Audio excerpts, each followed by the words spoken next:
Hello friends, welcome to my channel. ఈరోజు మన video ఏంటంటే నిన్న కామెంట్లో అడిగారండి, అక్క మనం ఈ ప్యాకింగ్ చేసేటప్పుడు సరుకు ఎలా తెచ్చుకోవాలి, కొంచెం వీడియో చేయండి అక్క అని చెప్పారండి. అందుకని ఈరోజు అసలు మనం సరుకు ఎలా తెచ్చుకోవాలి వీడియోలో మీకు క్లియర్గా చెప్తానమాట. ఈలోపు ఎవరైతే మన ఛానల్ని సబ్స్క్రైబ్ చేయలేదో సబ్స్క్రైబ్ చేయండి. అలాగే వీడియో నచ్చినట్టయితే ఒక చిన్న లైక్ చేయండి. మీరు లైక్ చేస్తేనే ఈ వీడియో అనేది చాలా వరకు రీచ్ అవుతుంది.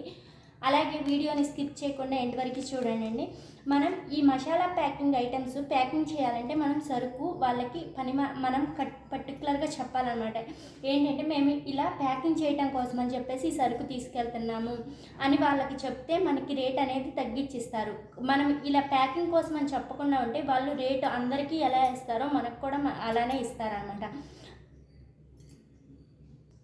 అందుకని మనం పర్టికులర్గా వాళ్ళకి చెప్పాలి, మేము ఇలా ప్యాకింగ్ చేసి షాప్స్ సేల్ చేయడం కోసం అని చెప్పేసి ఈ సరుకు తీసుకెళ్తున్నామండి, మాకు ఎంత రేటుకి ఇస్తారు, మేము కంపల్సరీ డైలీ మీ దగ్గరే తీసుకుంటాము, మాకు రేటు తగ్గిస్తే మాత్రం మేము ఈ షాప్లోనే కొంటాము అని వాళ్ళకి క్లియర్గా చెప్తే మనకి రేట్ అనేది తగ్గించిస్తారండి.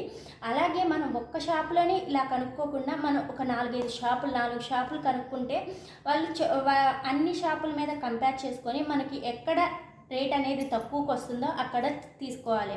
అలాగే మనం చేసే ప్యాకింగ్ సరుకు మొత్తం ఒకే షాప్లో దొరకదండి.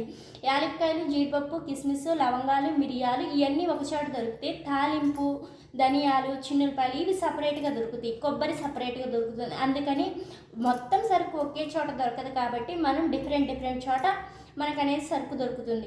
అలాంటప్పుడు మనం మ్యాక్సిమము ఈ మసాలా వ్యాపారం స్టార్ట్ చేసే ముందు ఒక 10 రోజుల ముందు నుంచే మనం సరుకు అనేది ఎక్కడెక్కడ దొరుకుతుంది, ఎంత తక్కువ రేటుకి దొరుకుతుంది అని మనం క్లియర్గా కనుక్కొని కానీ మనం ఈ సరుకు అనేది తెచ్చుకోవడానికి ఈజీ అవుతుంది.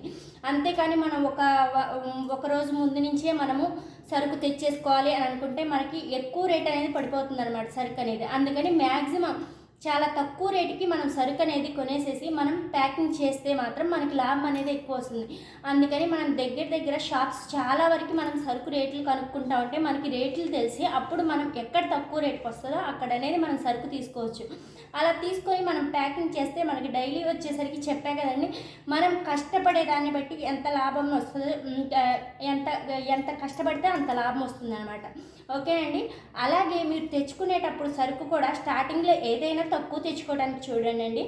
అలాగే మీరు తెచ్చుకునేటప్పుడు ఏ ఐటమ్ ఎంత పెట్టి తెచ్చుకున్నారో అనేది కూడా పర్టికులర్గా మీకు తెలిసి ఉండాలన్నమాట. ఇప్పుడు ఫర్ ఎగ్జాంపుల్ ఒకరోజు ఒక షాప్లో ఒకటి తక్కువ పడిద్ది, అదే తర్వాత 2 రోజులకి వెళ్తే అది ఎక్కువ పడిద్ది అనమాట. కాకపోతే మీరు అలా ఎక్కువ పడినప్పుడు మీరు అడగాలి, ఎందుకని ఇలా పడింది ఇవన్నీ అని క్లియర్గా మీరు అడుగుతూ ఉంటే వాళ్ళు మీకు చెప్తారనమాట. అలాగే మీరు ఇక్కడ తీసుకుంటున్నాం కదా ఈ ఐటము వేరే చోట ఎందుకు రేటు కనుక్కోవటం అని అనుకోవచ్చు. ఎందుకంటే మనం ఒక షాప్లో తీసుకుంటున్నా కానీ ఇంకో షాప్లో మనం ఒక్కొక్కసారి వేరే షాపులకి వెళ్ళి అక్కడ రేట్ కనుక్కుంటే అక్కడ తక్కువ వస్తే మీరు అక్కడే తీసుకోవడానికి ప్రిఫర్ చేయండి. అట్లా అయితేనే మీకు అనేది రూపాయి మిగులుతుంది. అలా మనం ప్యాకింగ్ చేసుకునేది, మనం కష్టపడేది మనకు రూపాయి మిగలటానికే కాబట్టి ఇలా సరుకు మీద కూడా మనం రూపాయి మిగిల్చుకోవచ్చు అనమాట. ఇలా సరుకు తెచ్చుకునేటప్పుడు చాలా వరకు మీరు అన్ని షాపుల్లో చెప్పా కదండి, 4-5 షాపుల్లో కంపల్సరీ కనుక్కోవాలి. అలాగే వచ్చేసరికి అన్ని ఐటమ్స్ ఒకే చోట అనేది దొరకదనమాట. మీరు అలాగే స్టార్టింగ్లో మాత్రం ఏది తెచ్చుకున్నా సరే తక్కువ క్వాంటిటీ తెచ్చుకునేటట్టే చూడాలి.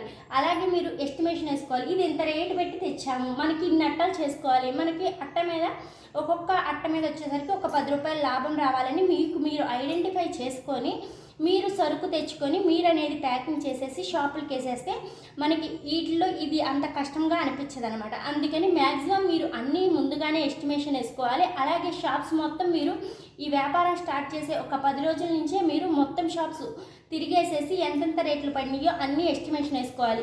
అలాగే ఈ సరుకుతో పాటు అట్టలు కానీ, అంటే నేను చెప్పా కదండి, ఈ అట్టలు కానీ కవర్లు కానీ ఎక్కడెక్కడ దొరుకుతాయో కూడా మీరు క్లియర్గా తెలుసుకోవాలి. ఇలా తెలుసుకొని స్టార్ట్ చేస్తే ఈ వ్యాపారం అనేది చాలా ఈజీగా చేయొచ్చు. అంతేగాని ఈ వ్యాపారం స్టార్ట్ చేసే ముందు రోజు మీరు అన్నీ కనుక్కోవాలంటే చాలా కష్టం. అలా ముందు రోజు ఒకే రోజులో చాలా షాపులు తిరగలేం కాబట్టి దొరికిన షాపులన్నీ తెచ్చుకోవాలి. అందుకని మ్యాక్సిమం మీరు ఈ వ్యాపారం స్టార్ట్ చేసే 10 రోజుల ముందు నుంచి మ్యాక్సిమం అన్ని షాపులు కవర్ చేసి మీకు ఎక్కడ రేట్ తక్కువ వస్తుందో అక్కడ మీరు క్లియర్గా చూసుకొని తెచ్చుకుంటే బెటర్. అట్లా అయితే మనకు లాభం అనేది ఎక్కువ వస్తుంది. ఓకేనండి. మీకు ఇంకా మేము చేసే మసాలా వ్యాపారంలో ఏదైనా డౌట్స్ ఉంటే కంపల్సరీ నన్ను కామెంట్లో అడగొచ్చు. నేను కంపల్సరీ మీకు వీడియో కానీ లేకపోతే కామెంట్లో కానీ రిప్లై ఇస్తాను. ఓకేనండి. వీడియో నచ్చినట్టయితే ఒక చిన్న లైక్ చేయండి. మన ఛానల్ని సబ్స్క్రైబ్ చేయకపోతే సబ్స్క్రైబ్ చేసుకోండి. బాయ్ అండి.